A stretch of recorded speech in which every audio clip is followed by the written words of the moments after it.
the concept of God in Christianity. Before I discuss the concept of God in Christianity, I would like to make a few points clear. Islam is the only non-Christian faith which makes it an article of faith to believe in Jesus Christ, peace be upon him. No Muslim is a Muslim if he does not believe in Jesus Christ, peace be upon him. We believe that he was one of the mightiest messengers of God.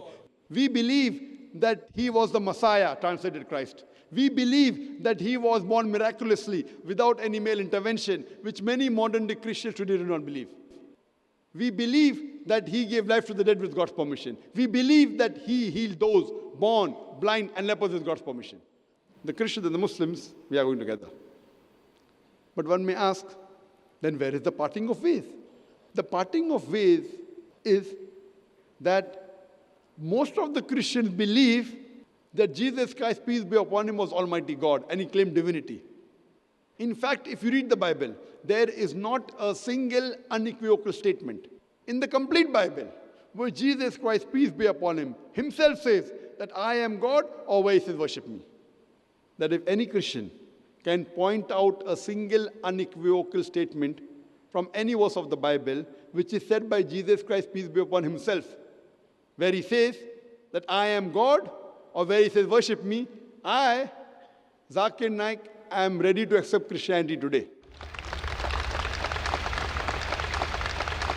I am not speaking on behalf of my other Muslim brothers, because this is my field of comparative religion.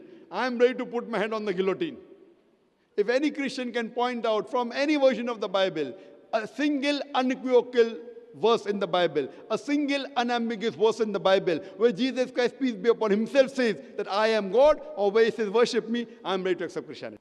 In fact, if you read the Bible, Jesus Christ, peace be upon him, said, it's mentioned in the Gospel of John, chapter number 14, verse number 28. Jesus Christ, peace be upon him, said, my Father is greater than I. Gospel of John, chapter number 10, verse number 29, my Father is greater than all. Gospel of Matthew, chapter number 12, verse number 28, I cast out devils with the Spirit of God. Gospel of Luke, chapter number 11, verse number 20, I with the finger of God cast out devils. Gospel of John, chapter number 5, verse number 30, I can of my own self do nothing. As I hear, I judge, and my judgment is just. For I seek not my will, but the will of my Father. Anyone who says, I seek not my will, but the will of Almighty God, is a Muslim. Jesus Christ, peace be upon him, according to the Bible, you as a Muslim, he submitted the will to God. He never claimed divinity. And he clearly mentioned in the Gospel of Matthew, chapter number 5, verse number 17 to 20, Jesus Christ, peace be upon him, said, think not that I have come to destroy the law of the prophets. I have come not to destroy, but to fulfill.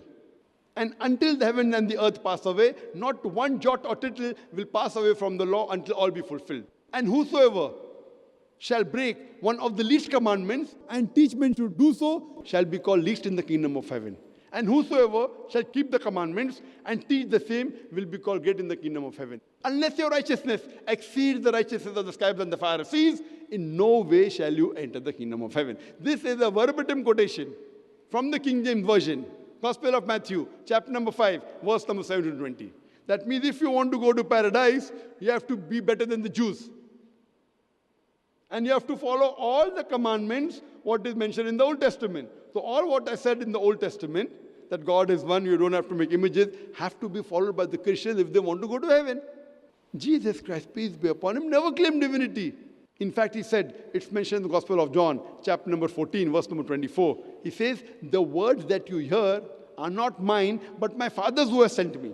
It's mentioned in the Gospel of John, chapter number 17, verse number 3. Jesus Christ, peace be upon him, says, this is life eternal, so that you may know one true God and Jesus Christ who thou hast sent. It's mentioned in the Gospel of Matthew, chapter number 19, verse 16 and 17.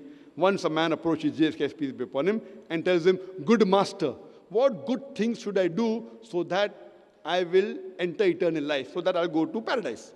So Jesus Christ, peace be upon him, says, why thou callest me good? There's only one good, that is Almighty God. And if thou want to enter eternal life, you keep the commandments. He never said that you believe that I died on the cross for your sins. He never said that you believe I'm God and go to paradise. If you want to enter eternal life, if you want to go to paradise, you keep the commandments. Clearly mentioned in the book of Acts, chapter number 2, verse number 22. Ye men of Israel, listen to this. Jesus of Nazareth, a man approved of God amongst you, by wonders and miracles and signs, which God did by him, and you are witness to it. A man approved of God amongst you, by wonders and miracles and signs, which God did by him, and you are witness to it. When Jesus Christ, peace be upon him, was asked, that which is the first of the commandment, he repeated verbatim what was said by Moses, peace be upon him. It's mentioned in the Gospel of Mark, chapter number 12, verse number 29, where Jesus Christ, peace be upon him, says, Shama Israelo, Adnai ilahainu adnai echad. It's the Hebrew quotation, which means, Hear, O Israel, the Lord, our God, is one Lord.